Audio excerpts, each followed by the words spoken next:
हर महीने की पहली तारीख सैलरी आती है और कुछ ही घंटों में गायब हो जाती है। घर का किराया, बच्चों की फीस, कार्ड बिल्स, ईएमआई और फिर महीने के आखिरी 10 दिन बस जुगाड़ में निकलते हैं। माननीय अध्यक्ष महोदय, आज भारत का आम परिवार घर बनाने के लिए नहीं, बच्चों को पढ़ाने के लिए नहीं, रोटी के लिए कर्ज ले रहा है, इलाज के लिए कर्ज ले रहा है, शादी के लिए कर्ज ले रहा है और जिंदगी जीने के लिए कर्ज ले रहा है। अगर ये कहानी आपको अपनी लग रही है तो शायद आप अकेले नहीं हैं, क्योंकि आज भारत का मिडिल क्लास कमाई से नहीं, कर्ज से अपनी जिंदगी चला रहा है। बैठ के बात के पिछले एपिसोड में हमने इंडियन ब्यूरोक्रेसी पर बात की थी। आज हम एक और बेहद जरूरी मुद्दे, डेट ट्रैप यानी कर्ज के जाल में फंस रहे मिडिल क्लास की बात करेंगे। कर्ज में डूबे एक ही परिवार के 7 लोगों ने जहर खाकर खुदकुशी कर ली। कर्ज के बोझ में कहीं पूरा परिवार आत्महत्या कर रहा है तो कहीं माता पिता पहले बच्चों को जहर देकर फिर खुद मौत को गले लगा रहे हैं। एक आम भारतीय पर 4,80,000 रुपए का औसत कर्ज है। सेविंग्स के नाम पर अकाउंट में जीरो बैलेंस है और महीने भर की कमाई सिर्फ किस्त भरने में जा रही है। This is the life of most of the people who live in these high rises. ये सब कुछ लोन पे ले रखा है। 90% लोग लोन में बैठे हैं इसके अंदर। उसके साथ एक अच्छी गाड़ी भी ले रखी होगी, वो भी किस्तों पे चल रही होगी। हालात इस कदर खराब हैं कि 40% लोग एक क्रेडिट कार्ड से पैसा निकालकर दूसरे का बिल भर रहे हैं। नए कर्जदारों में 41% जनरेशन जी है। तो चलिए आज इस डेट ट्रैप नाम की साइलेंट क्राइसिस पर बैठ के बात करते हैं, क्योंकि सभी जरूरी मुद्दों पर और उनके समाधान पर बैठकर ही बात होती है।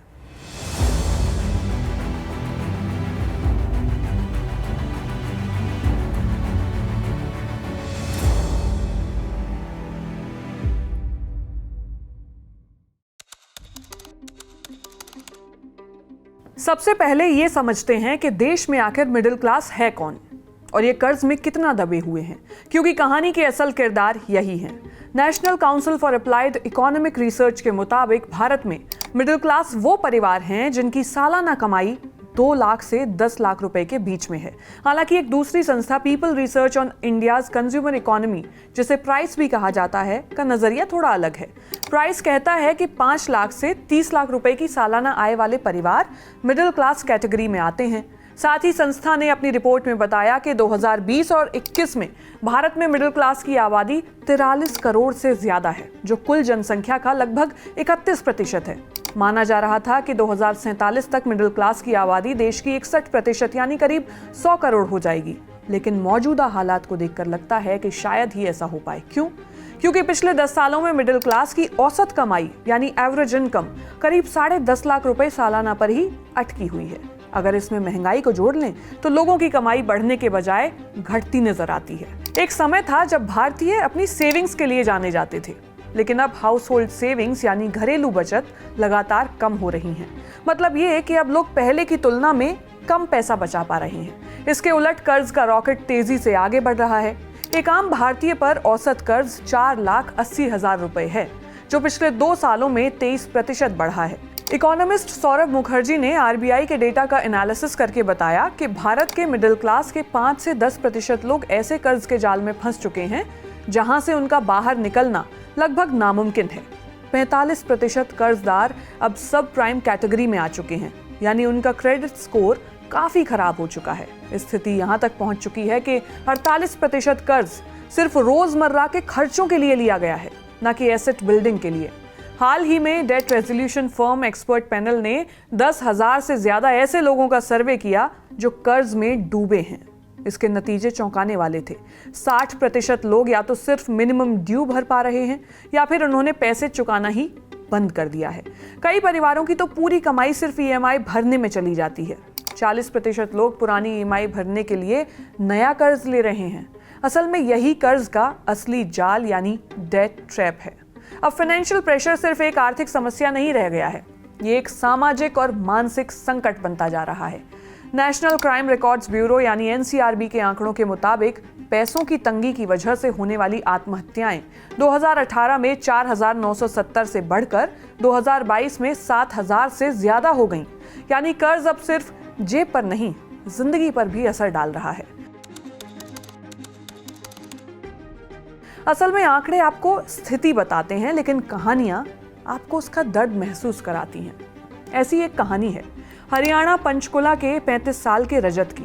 बाहर से देखें तो रजत एक बिल्कुल आम मिडिल क्लास इंसान है। चंडीगढ़ की एक प्राइवेट कंपनी में नौकरी करते हैं। घर में माता पिता, पत्नी और एक छोटी बेटी है। जिम्मेदारियां वही जो हर आम आदमी की होती हैं। लेकिन रजत की असली कहानी उनके चेहरे पर नहीं, बैंक स्टेटमेंट में छिपी है। राशन, बच्चों की स्कूल फीस, पेट्रोल, दवाइयां और दूसरे सभी खर्च मिलाकर यानी घर चलाने में ही रजत के करीब 50,000 रुपए चले जाते हैं। लेकिन असली बोझ है EMI का, जो हर महीने रजत चुकाते हैं। रजत ने शुरुआत में 5 लाख का पर्सनल लोन लिया था, जिसकी हर महीने 16,000 रुपए EMI जाती है। कमाई से EMI भरना संभव नहीं हो पा रहा था, तो उसे भरने के लिए एक और पर्सनल लोन लेना पड़ा। अब उसकी भी 15,000 रुपए EMI है और 37 किस्तें बाकी हैं। बात सिर्फ यहीं तक नहीं रुकी, उन्होंने एक 2800 रुपए की EMI वाला टर्म प्लान भी लिया है। इनके अलावा 4 क्रेडिट कार्ड्स भी हैं। एक कार्ड की EMI 23,000 रुपए है, जिसकी 14 किस्तें अभी बाकी हैं। दूसरे कार्ड की 3800 रुपए EMI, जिसकी 16 किस्तें पेंडिंग हैं। तीसरे पर 13,000 रुपए हर महीने भरने पड़ते हैं, उसकी 7 किस्तें बाकी हैं। इनके अलावा एक चौथा कार्ड है, जिसकी 4,000 रुपए EMI है और 6 किस्तें अभी भी बाकी हैं। इन सबको जोड़ें तो हर महीने करीब 78,000 रुपए सिर्फ EMI में चले जाते हैं। घर के खर्च और EMI बिल्स को जोड़ें तो हर महीने 1,28,000 रुपए से भी ज्यादा का खर्चा है। लेकिन रजत और उनकी पत्नी की सैलरी मिलाकर मंथली इनकम केवल 78,000 रुपए की है, यानी कमाई से लगभग 2 गुना खर्च है। रजत कहते हैं, जब मैं ये सब जोड़ता हूं तो समझ नहीं आता कि मैं क्या कर रहा हूं। लेकिन ये सब एक दिन में नहीं हुआ। शुरुआत एक लोन से हुई, फिर दूसरा और फिर क्रेडिट कार्ड्स। यही अभी खर्च करो बाद में भर देंगे वाली सोच है। फिर एक दिन ऐसा आया जब पैसे कम पड़ गए। रजत ने एक क्रेडिट कार्ड की EMI भरने के लिए दूसरे क्रेडिट कार्ड का इस्तेमाल किया, फिर दूसरे की EMI भरने के लिए तीसरे का, और ये सिलसिला चलता गया। अब वो कर्ज चुका नहीं रहे हैं, बस कर्ज को घुमा रहे हैं। उन्हें लग रहा था कि वो सब संभाल रहे हैं, लेकिन असल में वो एक ऐसे जाल में फंस चुके हैं जहां से निकलना हर महीने और मुश्किल होता जा रहा है। सबसे डराने वाली बात पता है क्या है? कि रजत ने कोई बड़ी लग्जरी नहीं ली, ना कोई महंगी कार, ना कोई दिखावटी खर्च, बस रोजमर्रा की जरूरतों पर खर्च किया। रजत खुद मानते हैं कि जब जरूरत होती है तो इंसान इंटरेस्ट रेट नहीं देखता, बस पैसे लेता है। और यही वो मोड़ होता है जहां से कर्ज धीरे धीरे जाल बनता जाता है। यही देश के लाखों मिडिल क्लास परिवारों की हकीकत है। ऐसे लोग जो हर महीने अपनी कमाई और खर्च के बीच जूझ रहे हैं। तमाम आंकड़े और रजत की कहानी जानने के बाद दिमाग में कई सवाल आते हैं। उनमें एक बड़ा सवाल ये है कि आखिर मिडिल क्लास लोग इस जाल तक पहुंचते कैसे हैं या पहुंचे कैसे, और इसके पीछे के कारण क्या हैं। 80 और 90 के दशक की ओर देखें तो तस्वीर बिल्कुल अलग थी। उस समय मिडिल क्लास का एक ही मंत्र था, सेव फर्स्ट स्पेंड लेटर, यानी पैर उतने ही फैलाओ जितनी चादर है। जिंदगी सीमित इच्छाओं और समझदारी पर चलती थी। लोग एक सैलरी में जमीन भी खरीद लेते थे और घर भी बना लेते थे। महंगाई की मार भी आज के मुकाबले कम थी। कर्ज उस दौर में भी मिलता था, लेकिन समाज में कर्ज लेना एक तरह से गलत माना जाता था, एक स्टिग्मा सा था। लेकिन अब तस्वीर पूरी तरह बदल चुकी है। गुरुग्राम की लोन सेटलमेंट कंपनी फ्रीड के फाउंडर रितेश श्रीवास्तव कहते हैं, debt is no longer stigmatized and we have become used to it as a society. यानी कर्ज अब कोई शर्म की बात नहीं रही, बल्कि हमारी आदत बन चुका है। तो आखिर ये बदलाव आया कैसे? किन वजहों से आम आदमी कर्ज के जाल में फंसता चला जा रहा है? ज्यादातर फाइनेंस एक्सपर्ट्स इसके पीछे 2 कारण बताते हैं। पहला, इनकम वर्सेस एक्सपेंस, यानी कमाई बनाम खर्च का बिगड़ता संतुलन।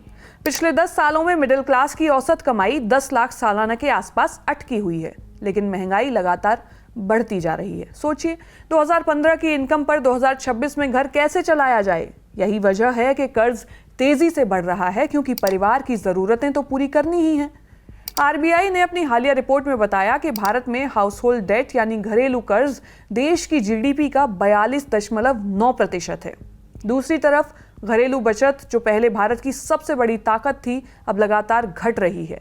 नेशनल स्टैटिस्टिकल ऑफिस के आंकड़ों के मुताबिक देश के कुल बचत में घरों की हिस्सेदारी 2011 और 12 में 68.2% थी, जो अब घटकर 60.9% रह गई है। इसी दौरान GDP में मिडिल क्लास की हिस्सेदारी भी 23.6% से घटकर 18.4% हो गई है। Net savings to GDP ratio भी 7.4% से लुढ़क कर 5.3% रह गया है। तमाम आंकड़ों का इशारा है कि लोग एक तरफ बचत कम कर रहे हैं, लेकिन दूसरी तरफ कर्ज ज्यादा ले रहे हैं। खास बात यह है कि बेसिक नीड्स को पूरा करने के लिए कर्ज लिया जा रहा है। यानी बुनियादी ज़रूरतें। रिपोर्ट्स बताती हैं कि 2021 कोविड महामारी के बाद पूरे भारत में परिवारों पर कर्ज और तेज़ी से बढ़ा है। मेडिकल एक्सपेंसेस और लिविंग कॉस्ट जैसी चीज़ें बढ़ीं। उस समय कई कंपनियों में लेऑफ्स हुए, जिससे लोगों की कमाई और सेविंग्स दोनों कम हो रहे थे। लॉकडाउन हटा तो इकोनॉमी पटरी पर आना शुरू हुई। ऐसे में रोज़मर्रा की चीज़ें संभालने के लिए लोगों ने फिर से डेट का सहारा लिया। तब बैंक्स ने भी क्रेडिट कार्ड्स और आसानी से इशू करना शुरू कर दिया। डेटा भी यही कहता है। क्रेडिट कार्ड का बकाया यानी रीपे 2020 में 1,40,000 करोड़ रुपए था, जो 2024 में बढ़कर 2,92,000 करोड़ रुपए हो गया। दूसरा बड़ा कारण टेक्नोलॉजी से जुड़ा है, जिसने मिडिल क्लास को इजी एक्सेस टू क्रेडिट का अधिकार दे दिया। दरअसल जब मिडिल क्लास व्यक्ति पैसा कम कमा पा रहा था और उसके खर्च बढ़ रहे थे, तब उसे ज़रूरत थी ज़्यादा पैसों की। यहाँ उसे तकनीक का साथ मिला। स्मार्टफोन और ऐप्स ने कर्ज लेना अब एक क्लिक का काम बना दिया। पॉलिसी बाजार के पेमेंट्स हेड हर्षवर्धन मस्ता कहते हैं कि अब उधार लेकर जिंदगी चलाना पहले से ज़्यादा आसान हो गया है, लेकिन इससे लोग एक ऐसे कर्ज के चक्र में फंस जाते हैं जो कभी खत्म ही नहीं होता। आज credit card, EMI, mobile app loan, UPI पर क्रेडिट, बाय नाउ पे लेटर और पे डे जैसे तरीकों से लोन आसानी से मिल जाते हैं। ये अक्सर मोबाइल पर pre approved personal loan, no cost EMI ad और खरीदारी पर BNPL ऑफर के रूप में दिखाए जाते हैं। वहीं non banking financial companies, micro finance institutions और फिनटेक ऐप्स तेजी से बढ़े हैं। इनके जरिए लोगों को बिना किसी गारंटी और पेपर वर्क के 10,000 से 2 लाख रुपए तक का छोटा लोन आसानी से मिल जाता है। लेकिन कोई ये नहीं बताता कि इन लोन्स पर सालाना ब्याज दर कितनी ज्यादा होती है, जो आमतौर पर 18% से 48% तक हो सकती है। अब तक बताए गए इन 2 कारणों के अलावा एक तीसरा बड़ा फैक्टर जेन जी है, यानी जनरेशन जी। बेंगलुरु के 27 साल के सौरभ सिंह की ही कहानी सुन लीजिए। 42,000 रुपए महीने की सैलरी पर उन्होंने कोई लग्जरी खर्च नहीं किया। रेंट, खाना, ट्रैवल जैसी चीजों पर पैसा दिया। लेकिन धीरे धीरे उन्होंने अपने सपनों को पूरा करने के लिए 8 लोन ऐप और 4 क्रेडिट कार्ड से कर्ज ले लिया। आज उन पर 5 लाख रुपए का कर्ज है और हर महीने सैलरी से ज्यादा 50,000 रुपए की EMI है। दरअसल हाल के समय में सबसे ज्यादा कर्ज के रास्ते पर युवा पीढ़ी चली है। 2025 की एक स्टडी के मुताबिक 41% जनरेशन जी अपनी सैलरी से खुश नहीं है, क्योंकि सैलरी 10 से 11% की रफ्तार से बढ़ रही है और महंगाई 60 से 8% पर है। महीने के अंत तक यंगस्टर्स के पास पैसा नहीं बचता, बचत जीरो होती है और एस्पिरेशंस पर खर्च करने की गुंजाइश नहीं रहती। उन्हें पूरा करने के लिए वो हाई इंटरेस्ट लोन लेते हैं। सिबिल रिपोर्ट के मुताबिक नए कर्ज लेने वालों में 41% हिस्सा जनरेशन जी का है। इसके अलावा सोशल मीडिया ने लोगों के बीच जो कंपैरिजन को बढ़ाया है, वो पहले किसी पीढ़ी में नहीं था। आपके पास कौन सा मोबाइल, लैपटॉप, कार या गैजेट है, ये बहुत मायने रखने लगा है। ट्रैवल रील्स और ट्रैवल गोल्स युवाओं को अंधाधुंध खर्च करने पर मजबूर कर रहे हैं। पैसा बाजार के एक सर्वे के मुताबिक 5,700 लोगों में से 27% ने पर्सनल लोन सिर्फ घूमने फिरने के लिए लिया। ये ट्रेंड टियर 2-3 शहरों में सबसे ज्यादा है। दिल्ली की 28 साल की शिखा वर्मा इसका सटीक उदाहरण है। सुनिए, दोस्तों के बीच डिस्प्ले ऑफ वेल्थ को बनाए रखने के लिए वो हर महीने करीब 20,000 रुपए शॉपिंग, सैलून और बाहर खाने पर खर्च करती थीं। धीरे धीरे उन्होंने अपने भाई के साथ मिलकर करीब 1 करोड़ रुपए का भारी भरकम कर्ज अपने सर ले लिया। एक किताब है, रिच डैड पुअर डैड। उसके ऑथर रॉबर्ट कियोसाकी कहते हैं कि अमीर लोग कर्ज का इस्तेमाल एसेट्स यानी संपत्ति बनाने के लिए करते हैं, जबकि गरीब और मिडिल क्लास लोग कर्ज लेकर अपनी लाइबिलिटीज बढ़ा लेते हैं। वो ऐसी चीजें खरीदते हैं जो कमाई नहीं करती बल्कि खर्च बढ़ाती हैं। रॉबर्ट की ये बात भारतीय मिडिल क्लास पर काफी हद तक सही बैठती है, जो अक्सर गैजेट्स और गाड़ियों जैसे डेप्रिशिएटिंग एसेट्स को लोन पर खरीद लेते हैं, जिनकी वैल्यू टाइम के साथ कम होती है। अब तक हमने समझा कि कर्ज का जाल क्या है, कैसे बनता है और एक आम इंसान धीरे धीरे इसमें कैसे फंस जाता है। लेकिन अब सबसे जरूरी सवाल, खुद को इसमें फंसने से कैसे बचाएं और इससे कैसे बाहर निकला जा सकता है। कर्ज का ये जाल रातों रात नहीं बुनता। एक मिडिल क्लास आदमी इसमें धीरे धीरे धंसता है और कई बार उसे इसका एहसास भी नहीं होता। ज्यादातर एक्सपर्ट्स कहते हैं कि कुछ रेड फ्लैग्स यानी संकेत होते हैं, जिन्हें अगर आप समय रहते समझ जाएं तो हालात बिगड़ने से पहले संभला जा सकता है। पहला और सबसे बड़ा रेड फ्लैग है क्रेडिट कार्ड बिल का केवल मिनिमम ड्यू भरना। इसका सीधा मतलब है कि असल कर्ज यानी प्रिंसिपल तो कम नहीं हुआ। इसे एक उदाहरण से समझिए। मान लीजिए किसी ने 10,000 रुपए का कर्ज लिया और उसका मिनिमम ड्यू 500 रुपए है। उसने 500 रुपए भर दिए और उसे लगा कि इस महीने का काम हो गया, लेकिन असल में ऐसा नहीं है। उसका कर्ज सिर्फ 500 रुपये घटा है और बाकी 9,500 रुपये अभी भी बकाया है। अब इस 9,500 रुपये पर हर महीने 3 से 4% का ब्याज लगना शुरू हो जाएगा और अगली बार बिल और बढ़कर आएगा। वो ब्याज पर ब्याज देने लगता है और धीरे धीरे 10,000 का कर्ज 12 या 15,000 तक पहुंच जाता है। दूसरा रेड फ्लैग है EMI मिस करना या समय पर ना चुकाना। इससे न सिर्फ भारी पेनल्टी लगती है बल्कि क्रेडिट स्कोर खराब होता है। क्रेडिट स्कोर खराब होने पर मेडिकल जैसी इमरजेंसी में हाई इंटरेस्ट पर लोन लेना पड़ता है। अगर इनकम का 50% से ज्यादा हिस्सा EMI में जा रहा है तो जरूरी खर्चों के लिए बहुत कम पैसा बचेगा और जबरन फिर से कर्ज लेना पड़ेगा। और अगर क्रेडिट कार्ड लिमिट का 80 से 90% इस्तेमाल हो रहा है तो समझ लीजिए कि आप दलदल के मुहाने पर खड़े हैं। कर्ज के इस खतरनाक जाल से बचने के लिए फाइनेंस एक्सपर्ट्स कुछ जरूरी मंत्र यानी फाइनेंशियल टिप्स देते हैं। सबसे पहला और सबसे सीधा नियम है 30% रूल। आपकी कुल कमाई या सैलरी का 30% से ज्यादा हिस्सा किसी भी हाल में कर्ज चुकाने में नहीं जाना चाहिए। इसके साथ ही अपने क्रेडिट कार्ड की दी गई लिमिट का 30% से ज्यादा इस्तेमाल कभी ना करें। लेकिन जो पहले से इस जाल में फंस चुके हैं वो क्या करें? नर्डी बर्ड वेल्थ एडवाइजरी की शिल्पा भास्कर कहती हैं कि सबसे पहले अपने अंदर बदलाव की नीयत तो लाएं, वरना आप बार बार उसी कर्ज के चक्र में लौट जाएंगे। फाइनेंस एक्सपर्ट्स कर्ज चुकाने के लिए 2 तरीके बताते हैं। पहला है स्नोबॉल मेथड, यानी पहले सबसे छोटे कर्ज को खत्म करें ताकि आपको मानसिक हौसला मिले, फिर बाकी कर्ज को चुकाने का मोटिवेशन आएगा।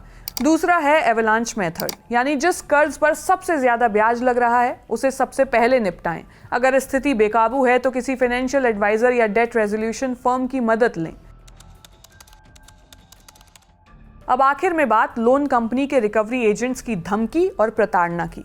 दरअसल जब कोई EMI मिस होती है तो पहले महीने बैंक की तरफ से पेमेंट रिमाइंडर आते हैं, लेकिन दूसरे महीने कॉल्स पर गाली गलौज तक होने लगती है। तीसरे महीने तक बैंक रिकवरी का काम थर्ड पार्टी एजेंसीज को सौंप देती है। इन एजेंसीज के एजेंट कमीशन पर काम करते हैं और पैसे निकलवाने के लिए धमकाने पर उतर आते हैं। एक्सपर्ट पैनल के अनुराग मेहरा बताते हैं कि इन एजेंट्स को अक्सर RBI की गाइडलाइंस की कोई ट्रेनिंग नहीं मिली होती, जिससे वे कर्जदार को पब्लिकली ह्यूमिलेट करने पर उतर आते हैं। डेटा दिखाता है कि इस अपमान और डर की वजह से ही लोग आत्महत्या तक के बारे में सोचने लगते हैं। लेकिन यहाँ ये याद रखने की जरूरत है कि आर्थिक तंगी के बावजूद आपकी गरिमा और सुरक्षा आपका अधिकार है। RBI के फेयर प्रैक्टिसेस कोड बैंक्स को जबरन वसूली से रोकते हैं। कंज्यूमर प्रोटेक्शन एक्ट 2019 के तहत आप एक उपभोक्ता हैं और बैंक के गलत व्यवहार के खिलाफ शिकायत कर सकते हैं। इस पूरे जाल से निकलने का एक समाधान फाइनेंशियल लिटरेसी का भी है। आज भारत में केवल 27% लोग ही फाइनेंशियली अवेयर हैं। यही वजह है कि लोग बिना सोचे समझे कर्ज लेते हैं और बाद में उसी में फंस जाते हैं, क्योंकि कर्ज का जाल सिर्फ पैसों से नहीं छूटता, समझ से टूटता है। आखिर में महात्मा गांधी की ये बात जरूर याद रखिएगा कि दुनिया में हर इंसान की जरूरत पूरी करने के लिए पर्याप्त संसाधन है, लेकिन हर इंसान के लालच को पूरा करने के लिए नहीं। इस वीडियो में फिलहाल इतना ही। हम हर हफ्ते इसी तरह किसी ज़रूरी मुद्दे पर बैठ के बात करते हैं। आप इस पूरे विषय पर क्या सोचते हैं? अपनी राय हमें कमेंट सेक्शन में ज़रूर बताएं। जिसकी ये कोशिश अगर आपको पसंद आई हो तो वीडियो को लाइक कीजिएगा और चैनल को सब्सक्राइब कीजिएगा। शुक्रिया।